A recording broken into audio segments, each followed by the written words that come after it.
Dans ce livre, il est question de choc entre le Cameroun d'hier et la France d'aujourd'hui. Une France où de nombreuses figures paternelles n'ont pu remplacer un père. Une France aussi belle que mouvementée.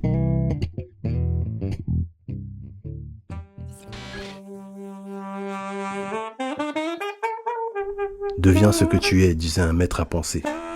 Mesdames et messieurs, comme une carte de visite, comme l'écho d'une pensée sincère, voici Repère. Salut Astrid, bienvenue sur Histoire d'Afrique. Comment tu vas? Écoute, je vais bien. Merci pour l'opportunité qui m'est offerte. Avec grand plaisir, c'est vraiment un plaisir de t'avoir parmi nous. Alors pour cette interview, on va commencer par te présenter. Qui es-tu, Astrid? Je dirais que je suis un écrivain originaire du Cameroun et banlieusard. Banlieusard, d'où tu viens? Je viens de Goussainville. J'ai grandi à Goussainville. J'ai passé beaucoup d'années à Goussainville et comme on dit, on sort du ghetto, mais le ghetto ne sort pas de nous. Ah ouais. Qu'est-ce que ça veut dire ça? Ça veut dire que en fait, c'est des passages qui marquent au cours d'une vie. Peu importe les endroits où on va aller, les situations dans lesquelles on va se trouver, il y a des moments, des fois, il y a des comme si des phases de la cité ressortent toujours. Même si je suis loin, même si je suis à la campagne, il y a toujours des moments, un rapport aux gens, un rapport aux choses des codes qui vont réapparaître. Totalement. Ça fait partie de toi. Ça fait partie de moi. Donc est-ce que tu peux nous parler un peu de ton enfance? Oui, une enfance marquée par l'amusement, la créativité, le jeu, mais aussi une partie très, très compliquée, un rapport assez complexe aux adultes. Le fait d'être notamment tiraillé entre deux parents, de deux ethnies différentes. Ouais, un rapport assez compliqué par rapport aux adultes. Mais sinon, dans l'ensemble, il y a des moments de joie aussi quand même. La première figure paternelle que j'ai connue, c'était mon père, qui était un monsieur très, très instruit, qui, malgré ce qui est voulu en général, on dit que c'est la mère qui apporte l'affection et le côté un peu tendresse. Le côté tendresse, je l'ai beaucoup eu de mon père, en fait. Ouais. J'ai beaucoup eu d'affection de la part de mon père. Une grande transmission aussi, qui a commencé très tôt. Déjà, dans notre rapport, je me souviens, c'est un exemple que j'ai souvent comme ça, où un jour, on regarde un dessin animé j'étais avec des amis, il y avait mon frère, des amis, et là, il y a quelqu'un qui dit « Ouais, mais on s'en fout, c'est pas réel. » Et ça a choqué mon père. Il dit non, il dit si, c'est réel. Il dit si vous le regardez, tant que vous le regardez, c'est réel. Si vous partez du principe que ce que vous regardez n'est pas réel, faut pas le regarder. Donc en fait, il a développé ce côté un peu du rêve et de l'imagination chez moi, ouais. chez mon frère aussi forcément. C'est ce qui a nourri ton art créatif, oui, côté créatif. C'est ça. Dès le départ, tu es déjà dans cet exercice d'écriture ou c'est venu avec le temps? Au départ, je suis dessinateur. Je baigne dans les bandes dessinées que m'offre mon père, Lucky Luke, Tintin, toutes ces choses-là. Mais je me mets très vite à dessiner, très, très jeune, très petit. Et c'est après que vient l'écriture. D'ailleurs, je l'explique par le fait que j'ai été coupé à mon père. Parce que mon père, c'était mon premier fan. En fait, il était émerveillé devant mes dessins, un peu comme tous les parents, même si l'enfant, il fait pas forcément un dessin extraordinaire. Il avait ce truc de m'encenser, en fait. Et je trouve que c'est important dans la construction d'un enfant qu'on lui dise que ce qu'il fait est beau, que ce qu'il fait est important. Mais le fait de le quitter, de me couper de lui, fait que quelque part, je me détache un peu du dessin. C'est assez... En même temps que je parle, j'en apprends sur moi-même. Je me rends compte qu'en fait, j'ai dessiné beaucoup pour lui plaire aussi quelque part. Donc l'écriture vient après. L'écriture, je dessine avec des mots, je remplace le dessin par les mots. Alors du coup, Astrid, je vais te lire un passage de ton livre Repère. Les coups que ne m'a pas donné mon père dans l'enfance furent remplacés par ceux des maîtres à l'école et ceux des amants de ma mère avant que je ne sois suffisamment grand pour riposter.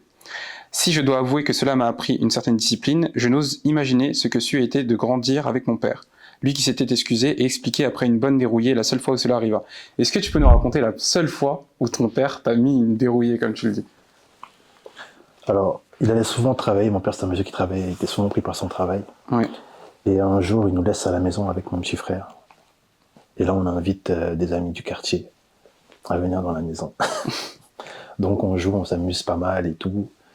Et au bout d'un moment, je sais que mon père va bientôt arriver, donc je leur dis, il faut qu'on arrête, il faut que tout le monde rentre chez soi. Et là, il y a deux éléments, deux amis que j'avais dans l'enfance, ils disent non, on s'en fout, on part pas, c'est pas chez toi. Ils disent on part pas, c'est pas chez toi ici. Et donc il y a une petite altercation qui se produit entre eux et moi. Et à un moment, il y a un des jeunes qui me claque la porte sur le doigt. Donc je me coupe l'ongle. Mon père rentre, il trouve des traces de sang à la porte, à l'entrée. Et il me voit, je crois qu'il avait été appelé, on lui avait dit que j'avais eu un problème. Donc lui, il est dans tous ses états, il se dit, il est en panique. En fait, il panique. Je le dis avec du recul aujourd'hui. En fait, il a paniqué, il s'est dit peut-être que ça aurait pu être pire. Moi, j'ai le doigt bandé et je le vois qu'il s'agite, il est en train de s'agiter, il va dans sa chambre, il sort, il rentre, il est dans tous ses états. Il laisse passer du temps et le soir, il m'appelle, il dit viens, assieds-toi là. Et mon père n'avait jamais été violent. Donc je me dis, il veut juste parler, il veut nous expliquer un peu. Il me dit, ici c'est privé, c'est mon territoire, c'est mon sanctuaire et tout ça. Il parle. Et moi je réponds pas. Je me montre un peu, je me dis bon, il finit son speech après. Et donc dès qu'il voit que il sent qu'il n'y a pas ce côté, je montre pas que j'ai compris en fait ce qu'il explique. Je vois qu'il monte en pression, il va chercher sa ceinture. Et là, il se défoule avec sa ceinture. Ouais. Jusqu'à ce que la ceinture se coupe, elle s'est coupée en morceaux. Ah ouais. Plusieurs morceaux. J'ai pas eu mal. J'ai pas ressenti de douleur. J'étais plus choqué que mon père soit dans cet état-là parce que je l'avais jamais vu comme ça. Et je pense qu'avec le temps, il a fini par être lui-même choqué de lui-même parce qu'il sait très bien que lui et moi, on avait un rapport assez particulier et que me montrer cette face-là de lui, c'était assez particulier. Donc, ça fait peut-être une demi-heure après. Il vient me voir dans la chambre, il me dit excuse-moi Astrid pour tout à l'heure et tout. Il dit je me suis emporté. Il dit parce qu'en fait, il dit si j'ai fait ça, c'est parce que j'aime pas savoir que je suis pas à la maison et que vous faites n'importe quoi. Il dit ça aurait pu être autre chose, ça aurait pu être pire. Parce que c'est vrai qu'à l'époque, en plus, Douala, c'était une ville assez... il y avait pas mal d'enfants qui étaient enlevés. Il y avait des histoires avec des conflits un peu avec le Nigeria où on retrouvait des corps sans tête d'enfants et tout ça. Il se passait pas mal de choses, en fait. Assez horribles. Donc lui, il est pris un peu dans tout ça et il vient s'excuser dans la chambre. Il me dit je suis désolé pour tout à l'heure. Je me suis emporté. Tout ça, et ça finit par... on finit par se retrouver tous les deux dans un bar, parce qu'on appelle les bars, avec poisson braisé et une boisson et tout ça. En fait, ça a été vite oublié. Et il n'a plus jamais recommencé ça. Pourtant, j'en ai fait des bêtises après, mais... Ouais. On va en reparler. Plus jamais il y a eu ce côté... en fait, mon père, c'est pas quelqu'un de violent. C'est même pas un violent. Ce qui m'a fait mal, c'est de le pousser en tout cas, qu'il soit poussé à en arriver là. Ouais. C'est assez marquant, en tout cas, ce passage, parce que quand tu nous parles de cette enfance avec ton père, il y a quand même de beaux moments. En tout cas, j'ai l'impression que tu as de beaux souvenirs de ce passage-là de ta vie. Et qu'est-ce qui te pousse, en tout cas, à partir? Qu'est-ce qui se passe dans ta vie pour que tu quittes, en fait, Douala? Je suis arrivé en France par la volonté de ma mère, qui cherchait une vie meilleure en France. Donc on n'avait pas trop le choix en tant qu'enfant. Et c'est comme ça qu'on finit par se retrouver en France. D'ailleurs, dans le livre, je dis que je rêvais de ce que la France a de plus grand. Et j'ai atterri dans ce qu'elle a de plus petit, c'est-à-dire la cité. À ton avis, pourquoi tu penses que ce qu'il y a de plus petit en France, c'est la cité? Je trouve que ce qu'il y a de plus petit en France, c'est la cité, parce que c'est des coins pour lesquels on parle. C'est pas des coins qui parlent vraiment. En tout cas, donc à l'époque où j'y étais, on parlait plus d'eux que eux ne parlaient d'eux-mêmes. J'ai trouvé et que les fois où ils parlaient d'eux-mêmes, les gens des cités, c'était un peu marginalisé, c'était un peu vu comme ouais, mais de quoi ils parlent ceux-là? C'est du rap, c'était vite classé, vite rangé, beauté en touche. Donc je trouve que c'est une petite France. Ça fait partie des France, que ce soit à la banlieue parisienne ou qu'on soit dans le sud, Marseille, toutes ces villes-là. Pour moi, c'est des petites France, ouais. C'est pas la France. En tout cas, quand un enfant d'Afrique qui n'a jamais été en France, quand on lui parle de la France, je pense pas qu'il s'imagine la cité. Il s'imagine Paris, la Tour Eiffel, il s'imagine les Champs-Élysées, les grandes choses, les belles choses, en fait. Alors que moi, je suis arrivé dans un bâtiment avec d'autres Africains. Quelque part, il y a du bon, parce que je découvre l'Afrique. Enfin, je découvre une Afrique, et je découvre d'autres communautés, la Turquie, les Antilles, et tout ça. Et comment se passe ton intégration en France? C'est assez compliqué. En tout cas, je me rends vite compte que les codes sont pas les mêmes. Il y a cette anecdote de la fois où la prof pose une question. Je lève la main parce que j'ai la réponse. Et je me lève pour répondre à la question. Ça, c'est... Tout le monde Tout le monde de la classe éclate de rire. Oh, le blédard! C'est un blédard! Et je regarde mon pote, je dis, ça veut dire quoi, blédard? Tout le monde rit et tout. Et il sourit, et il me dit, écoute, un blédard, c'est quand tu débarques, en fait. T'es pas né ici, tu viens d'arriver et tout ça, t'es un blédard. Je dis, ok. Donc je découvre ces codes-là, c'était pas très simple. Ça m'a pas plus dérangé que ça. Ok. Et tu vis avec ta mère quand tu arrives ici. Comment se passe cette vie à la maison? Quand j'arrive en France, je vis avec ma mère et mon beau-père. Beau-père avec lequel ma mère s'est mariée. Beau-père qui nous a reconnus, qui nous a donné le nom que je porte, le nom de famille que je porte. Que je n'ai pas voulu mettre dans mon nom d'écrivain. Au début, tout se passe bien. C'est un monsieur super gentil, tout se passe bien. Il y a ma sœur, mon petit frère, ma mère, tout se passe bien dans le foyer. Mais après, ça va vite dégénérer. Ouais. C'est vite devenu un peu un cauchemar. Parce que quand on est jeune, on sait pas tout ce qui se passe entre les adultes. Donc on subissait un peu ça. Les conflits entre eux. Et après, des propos parfois un peu déplacés. Des propos même racistes, on va dire. Mais ouais, j'ai vite fui. J'ai vite trouvé une espèce d'échappatoire à tout ça, dans la rue. Ok. Est-ce que tu peux nous parler de ton échappatoire et aussi de ce qui t'animait à cette époque-là? Ce qui m'animait, c'était le fait de m'intégrer, de me trouver une autre famille. Comme je dis souvent, la nature n'aime pas le vide. Donc quand on n'a pas de figure paternelle ou quand on a un père de substitution mais un peu défaillant, on va chercher des figures ailleurs. Donc moi, c'était des footballeurs, des rappeurs et quelques grands de la cité. Donc ouais, j'ai voulu me trouver une autre famille en fait. Ok. Donc on commence vite les 400 coups. Parce que j'ai envie d'être violent avec mon beau-père, je deviens violent un peu à l'école. Et je finis par être violent aussi un peu à la maison de temps en temps. Je commence un peu à être rebelle vis-à-vis de mon beau-père alcoolique. Et c'est à ce moment-là qu'on t'appelle Rafale. Ouais. Okay. Parce que ouais, je faisais partie un peu On faisait beaucoup de courses. Des courses à pied tout le long de la cité. Et je faisais partie des plus rapides, ouais. Okay. J'ai pas envie de me jeter des fleurs. Mais ouais. C'était une de mes grandes qualités, en tout cas. La vitesse. La vitesse, ouais. Et la vitesse, ça t'a servi aussi dans le sport? Ouais, également. Quel sport? J'ai fait du foot, j'ai joué à Roissy, et après j'ai joué à Sarcelles. Clairefontaine aussi. Ça a foiré à cause du bulletin. Il fallait.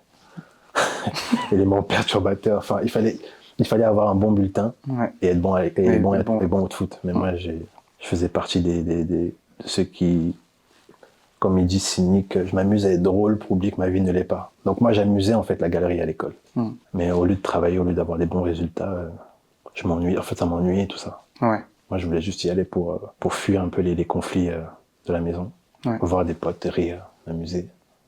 Jusqu'à l'heure où il faut rentrer, où t'es pas trop à l'aise avec le fait de rentrer parce que tu sais que tu vas retrouver des conflits à la maison. Ça se passe comment au niveau de l'école, ta scolarité? L'école, je suis un élément, comme je le disais, je suis un élément perturbateur. Ouais. Au début, je viens avec des valeurs qui sont africaines, où on écoute les profs, il y a beaucoup de respect. Je me lève pour répondre. Ouais. Ça, c'est des choses qui sont, je pense que ça existe encore à l'école camerounaise aujourd'hui. Mais je finis par m'adapter à l'environnement dans lequel je suis. Et je fais partie de ceux qui troublent Donc les résultats scolaires ne suivent pas. Et trop passionné par le foot, je me focalise dessus en pensant qu'il n'y a que le foot et qu'il n'y a que ça qui va me permettre de... Je me dis que je serai riche, je vais sauver ma famille, je vais être considéré par ceux qui m'ont rejeté, que ce soit du côté de ma mère comme du côté de mon père. C'est un rêve en fait. Ouais. Mais c'est un rêve où il faut prendre beaucoup de choses en compte. Je crois qu'il y en a 1 sur 1000 qui devient professionnel, un truc comme ça. Ouais. Prendre en compte le fait qu'après le foot, il faut penser aussi à l'après. Préparer, avoir des diplômes et tout ça. Moi, tout ça, c'est des choses que j'étais beaucoup dans l'autodestruction quand même. Je voyais pas plus loin que le bout de mon nez, on va dire. Ouais. Et cette autodestruction, elle t'a mené où? Elle t'a mené très loin? Avec ta bande de potes, avec ton équipe? Autodestruction m'a emmené loin, arrivé aux portes d'une nouvelle étape. On a été arrêté, ouais. Et je pense que c'était une bonne chose. Parce que j'étais vraiment trop dans l'autodestruction. J'avais pas de limite. Et plus j'avançais dans cette voie-là, plus je me sentais inarrêtable, en fait. Ouais. Je me disais, je peux tout faire. Donc, la violence, je baignais dedans. Violence juvénile, on va dire. Oui. Même si les personnes à qui on s'en prenait n'avaient pas forcément nos âges. Parfois, c'était des personnes c'était des adultes. Mais c'est comme ça que je finis par me retrouver en foyer. Et c'est le foyer qui m'a... Je peux dire aujourd'hui qu'il m'a sauvé la vie, ouais. En tout cas, cette étape-là, à partir de l'étape où j'arrive en foyer, toutes les cartes sont redistribuées. Avec du recul, c'est le foyer qui m'a sauvé parce qu'à partir de là, il y a eu un vrai déclic. Ma rencontre avec une éducatrice particulière, Caroline, et un psychothérapeute qui m'a suivi, Pierre Duterte, qui m'a, je pense, un peu donné cette vocation, qui a réveillé en moi cette volonté d'écrire, ouais. Parce que c'était un écrivain lui-même aussi. Avant de poursuivre, je pense que c'est intéressant de dire réveiller ce désir, cette chose qui était en toi. Parce que déjà, t'aimais énormément le rap. Le rap, quelque part, c'est aussi de la poésie, tu vois. Donc, c'est vraiment un réveil. Je pense que c'est pas quelque chose qui était non présent en toi, c'était déjà présent, je pense, en toi. Cet amour de l'écriture. Oui, c'est vrai que je trouve que les rappeurs sont des écrivains. Pour moi, les albums, c'est des livres. Ouais, c'est vrai que... Ouais, t'as raison, la flamme était déjà là. Du fait d'avoir écouté ces rappeurs-là, c'est vrai. Ouais, totalement. Et tout à l'heure, tu nous as parlé de tes pairs de substitution, notamment de quelques rappeurs. Ouais. Est-ce que tu peux nous parler de tes références rap? On les connaît, hein, mais on veut que tu les dises par toi-même. Après, j'ai l'impression que chaque figure de rap m'apportait quelque chose que d'autres n'allaient pas m'apporter. Si je devais résumer mon livre, par exemple, si mon livre devait être un morceau de rap, il y en a 2. Il y a Solar, Enfant d'Afrique, et L'Enfant Seul, d'Oxmo. Pour moi, je considère que c'est les 2. En fait, dans mon panthéon, en tout cas dans mon top 3, il y a Solar, Lino, Oxmo. J'ai pas fait de classement, j'ai pas dit un ordre. Ouais. Oxmo, j'ai pas envie de commencer à créer des... Il y a des gens qui vont me dire, ouais, mais c'est un fou et tout, je suis pas d'accord. Non, Solar, Oxmo, Lino, pour moi, en tout cas au niveau de la plume, c'est très très fort. Ouais, écoute, Astrid, on va te passer quelques références que tu vas regarder. Ensuite, on va un peu discuter autour de ces références-là.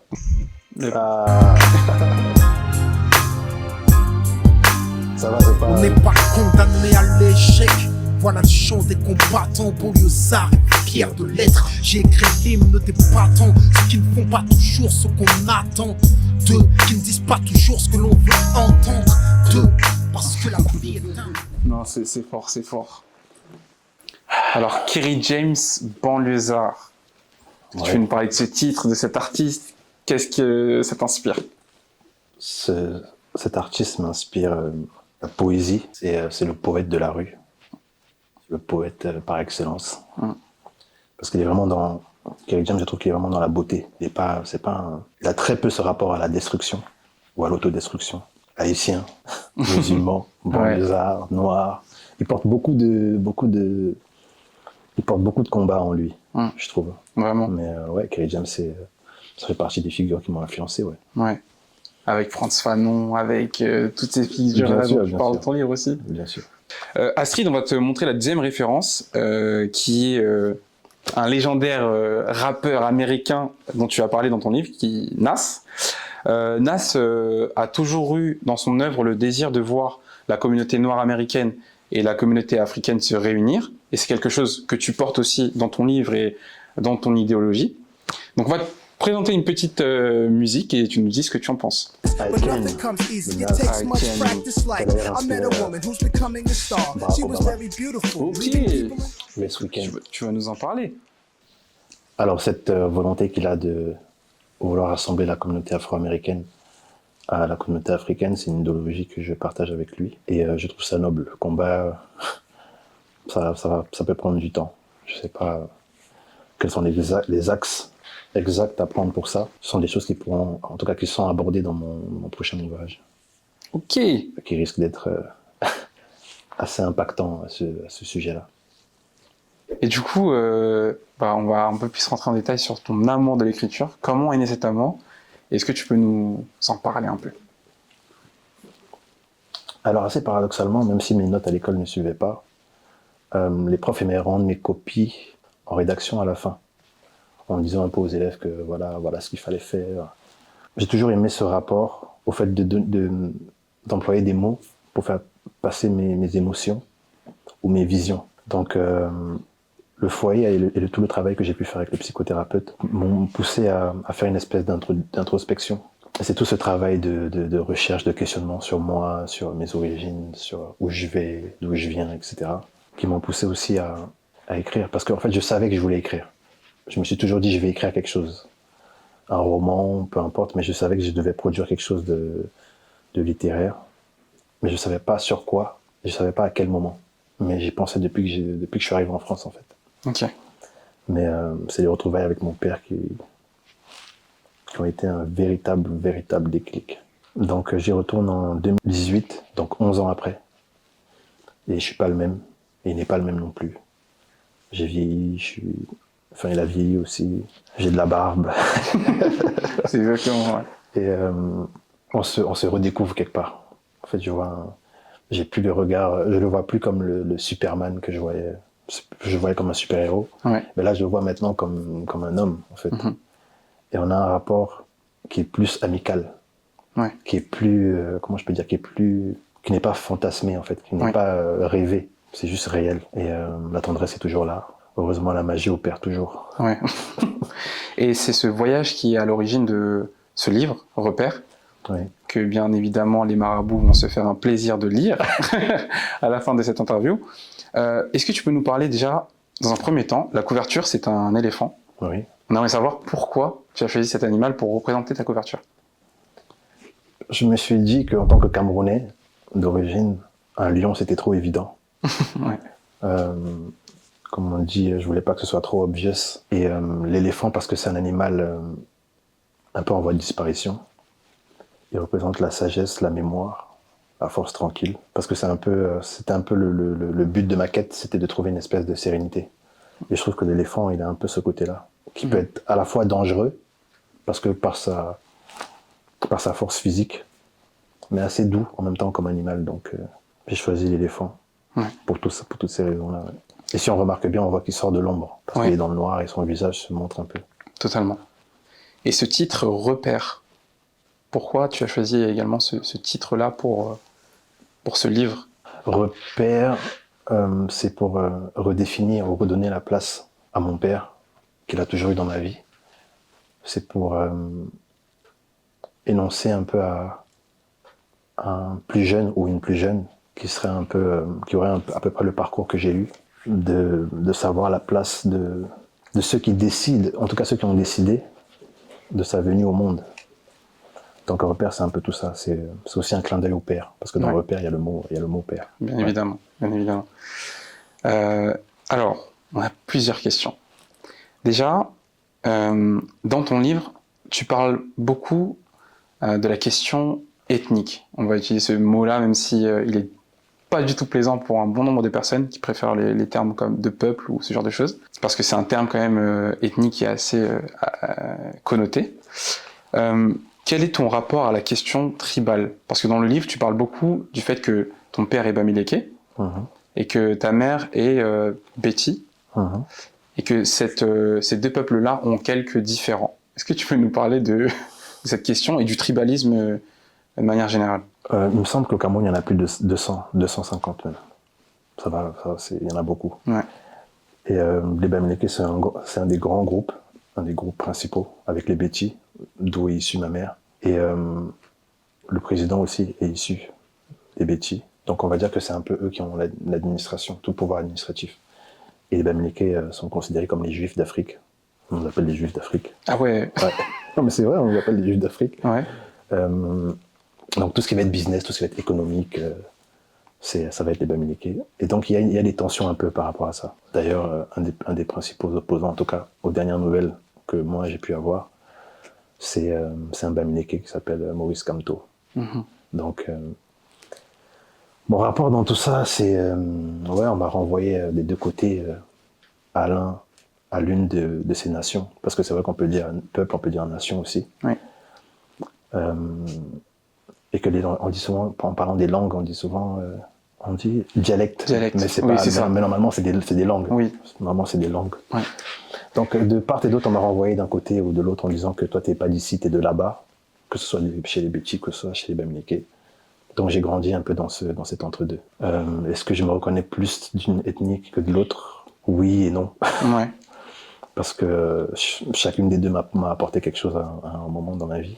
Voilà un peu ce que je peux dire par rapport à ça. Je sais pas si je réponds à ta question. Ouais, si. Juste pour que tu répondes plus, on va dire, sur la question du tribalisme, tu vois, et que tu puisses aussi dire ce que tu penses de cette notion-là. Est-ce que tu penses que c'est des choses qui ont tendance à, on va dire, créer des tensions au sein d'un pays ou d'une communauté? Je crois que ça part d'un bon sentiment. J'aurais tendance à être un peu conservateur.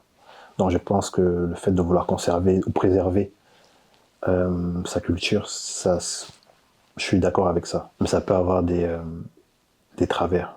Quand on commence à avoir des propos un peu guerriers, sanguins, là je trouve que c'est un danger et que ça peut aussi servir pour des personnes qui ont des intérêts dans le pays à venir s'immiscer, parce que le diable se cache dans les détails, il aime bien venir dans les failles en fait. Ouais.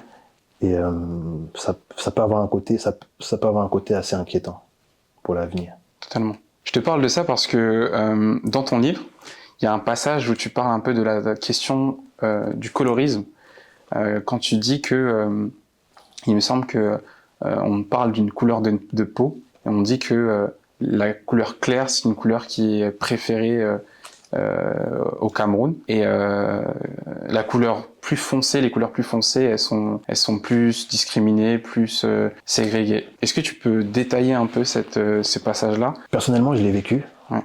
Parce que du côté de ma mère, qui est Betty, il y a un parent, quand on remonte, il y a un parent allemand. Donc ça fait qu'il y a il y a des métis, des carterons et tout ça. Et j'ai vécu ce truc où on me renvoyait à ma couleur, où j'étais trop foncé pour être reconnu comme un des leurs. Je sais pas trop quoi penser. J'ai l'impression qu'il y a beaucoup de gens qui comme on a déjà parlé, qui pourront en parler mieux que moi. En tout cas, je sais que je l'ai vécu et que c'est encore vachement présent. Cette question de la préférence du plus clair, en tout cas, on accorde le bon Dieu sans confession au plus clair. Ouais. Qu'à la personne foncée de peau. Il y a aussi d'autres notions assez importantes dans ton livre concernant la question de l'alcoolisme au Cameroun. Est-ce que tu veux nous parler un peu de cette notion-là, l'alcoolisme et les bars? Ouais, c'est ça. La bière, ça c'est un truc qui m'a marqué, parce que mon père, en tout cas quand j'étais en France, quand j'étais plus jeune et que lui il était au pays, quand je l'avais au téléphone, il me disait souvent reste vertueux. Même si j'ai pas trop écouté. En fait, j'ai écouté sur certains points, mais pas sur d'autres. Il me disait reste vertueux. Essaie de pas consommer d'alcool.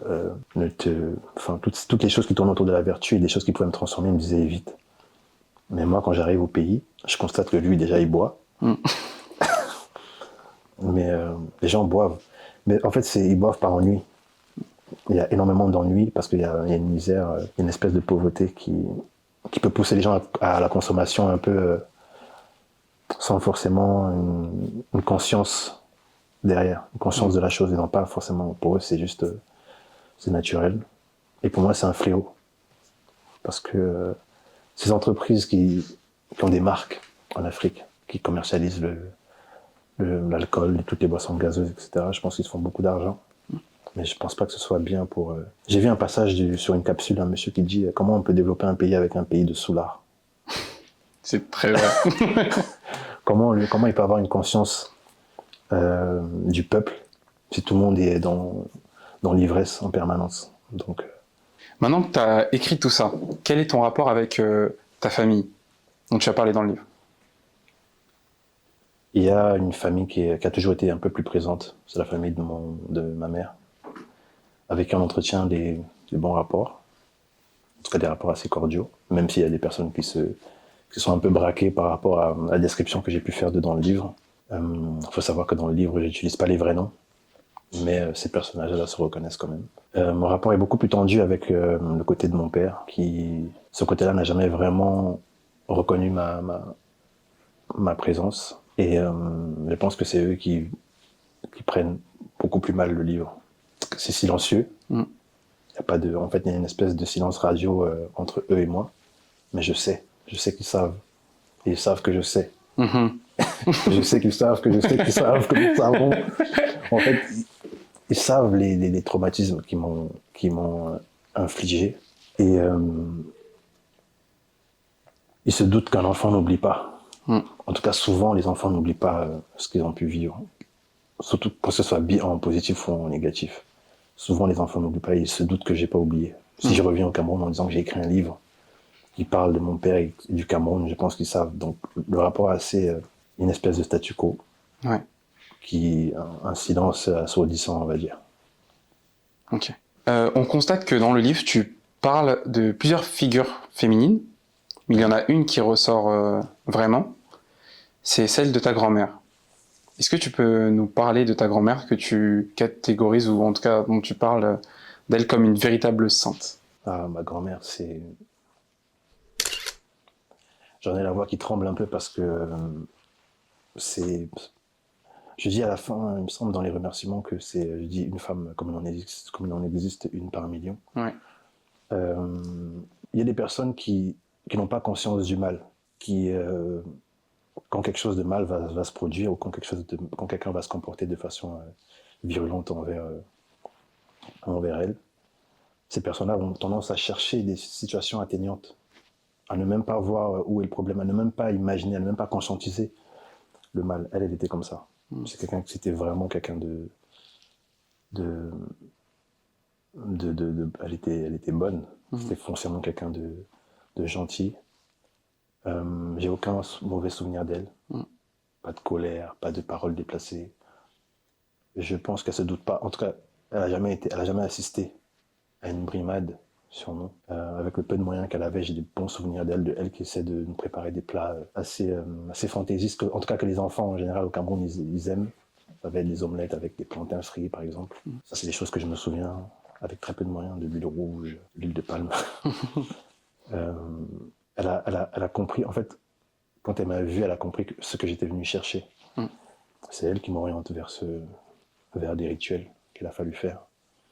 Et son geste final, qui était un peu pour moi un adieu, qu'à la fois je voyais comme un adieu, mais pas vraiment, quand elle se lève de toutes ses forces alors qu'elle est très malade, pour me faire cette bénédiction. Je me disais peut-être que c'était la dernière fois que je la voyais, mais j'étais pas sûr. Et il y a des gens qui ont vu ça parce que ça a été filmé. Il y a une vidéo de ça. Et des gens au village qui me disent, parce que je suis allé au deuil après, elle est morte quelques mois après. Ils me disent, mais ça, est-ce que tu as conscience que ce qu'elle a fait, ça dépasse le rituel que tu as pu faire? Au niveau de la symbolique, au niveau même de l'importance du geste, de la force du geste, que c'est très fort. Donc, ouais, voilà la place de ma grand-mère. Une femme qui aimait bien me prendre par la main et me regarder, tout simplement. En disant, il faudrait le marier, pourquoi il n'a pas de femme encore? Faut le trouver une femme dans le village, etc. Je pourrais parler d'elle pendant des heures. Ouais. Je sais qu'elle veille d'où elle est. Ouais. En tout cas, tu lui as fait un magnifique hommage avec ce livre. Et je pense que c'est de là où elle est, je pense qu'elle t'accompagne chaque jour. Astrid, le côté spirituel est un peu dévoyé en Afrique, voire même diabolisé. D'accord. Est-ce que tu peux nous parler un peu de la spiritualité africaine? Parce que dans ton livre, tu parles d'un aspect un peu mystique avec la figure du Khamsi. Est-ce que tu peux nous parler un peu de ce passage de ton livre? Avec beaucoup d'humilité, toujours. Le Kamsi, c'est un peu ce qu'on appelle le sorcier du village. En général, ils sont au service du roi. Je dis roi parce qu'on dit en général on dit chef, mais c'est pas une bonne appellation.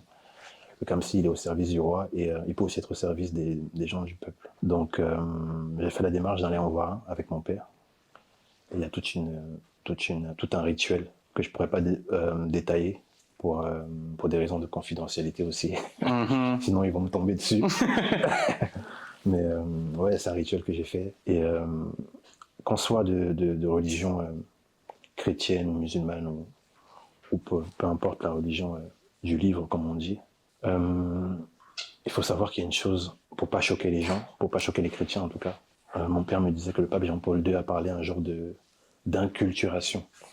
Ça, c'est un fait qu'il faudrait que les Africains, il me semble, reconnaissent et adoptent, qui est le fait de reconnaître que dans la tradition ou dans la religion, il peut y avoir des points qui se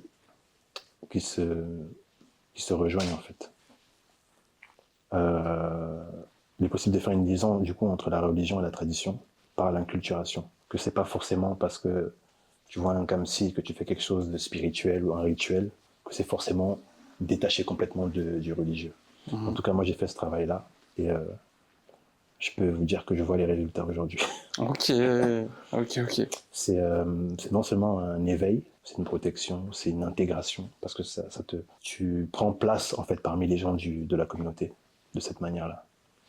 Tu deviens un homme quelque part. Il y a un dernier point, en tout cas un des points qu'on voulait aborder avec toi, c'était aussi la tournée pour ton livre. Est-ce que tu peux nous raconter cette magnifique tournée que tu as faite? Alors la tournée, c'est le résultat d'un travail acharné qui n'a pas été simple pour l'édition de ce livre. Mais j'ai rencontré un public incroyable, que ce soit en Belgique, en Suisse, Montréal, Québec, Luxembourg, Salon du Livre de Paris, le Cameroun aussi, où des camarades qui m'ont vu sur la première chaîne nationale m'ont envoyé des messages, m'ont appelé, on t'a vu à la télé et tout ça. Ça m'a donné, j'ai pris conscience en fait que j'ai pas fait ça pour rien. Surtout quand à Montréal je rencontre une lectrice, une jeune fille que je vois dans la foule qui s'apprête à acheter le livre et je me dis j'ai envie de parler avec elle pendant que je signe d'autres livres et je me dis elle j'ai envie de parler avec elle en particulier. Et elle arrive et on est pris dans un rush et je lui remets je fais une dédicace assez personnalisée comme d'habitude et je lui remets le livre sans parler avec elle. Je reçois un message quelques heures après sur Instagram de la mère de cette petite qui me dit vous avez fait un mot à ma fille, une dédicace, vous savez pas à quel point c'était pertinent. Vous avez parlé comme si vous la connaissiez. Effectivement, elle a été agressée quand elle avait 14 ans, elle a 16 ans aujourd'hui et elle était en larmes parce qu'elle sent qu'il y a une connexion avec vous, parce qu'elle a conscience elle se dit que votre livre peut lui donner de la force. Et moi, je me suis un peu écroulé parce que je me dis que je voulais parler avec cette petite, je culpabilise en fait. Je me dis je voulais parler avec elle, j'ai senti qu'il y avait un truc. Ouais. Et j'ai dit que je suis encore à Montréal et qu'il n'y avait pas de problème si on pouvait se voir. Donc j'ai vu et on est devenu, on a un rapport qui est un peu amical maintenant. Ah, c'est beau. Entre les parents et la fille. On a bien parlé. Et ça me montre que je me suis pas trompé en fait. Pour moi, c'est la plus grande reconnaissance que je puisse avoir, c'est que ce livre ait un impact sur une autre personne, qu'elle soit plus jeune ou moins jeune que moi. Qu'est-ce que tu aimerais dire à toutes les personnes qui ont lu ce livre et qui l'ont délecté avec beaucoup d'amour? J'ai envie de leur dire que s'ils ont aimé Repère, qu'ils ne me renient pas au prochain. Ok. Parce que je sais que c'est des choses qui viennent et qui partent. Et mon père me disait souvent que celui qui vit pour les ovations, il y a de grandes chances qu'il périsse pour les huées. Donc c'est pas ça qui me... Je fais pas ça vraiment pour les ovations. Mon but, c'est d'avoir un impact sur une personne ou plusieurs. Si j'ai réussi ça, je pense que j'aurais tout réussi. C'est très beau. Écoute, Astrid, ce fut un plaisir de t'avoir parmi nous sur Histoire d'Afrique. Est-ce que tu as un dernier petit mot à dire à tes lecteurs et à nos chers marabouts? Je n'ai pas grand-chose à dire, si ce n'est que la parole libère, que l'écriture est un tremplin, mais que pour nourrir sa plume, il faut avoir l'humilité de lire. Et ça, c'est ce qui pêche parfois. Je sais que ça peut paraître cliché de dire ça, mais j'ai l'impression qu'on lit de moins en moins. Et moi, ça a été un peu ma buée, ma bouée de secours. Plus je repasse. Ouais. La lecture a été ma bouée de secours. Donc, écriture, lecture, comme tremplin, pour s'évader un peu de cette vie. Il n'y a pas que Netflix, etc. Super, merci Astrid. Je sais pas si c'était une bonne fin, ça donne sa lecture. C'est bien.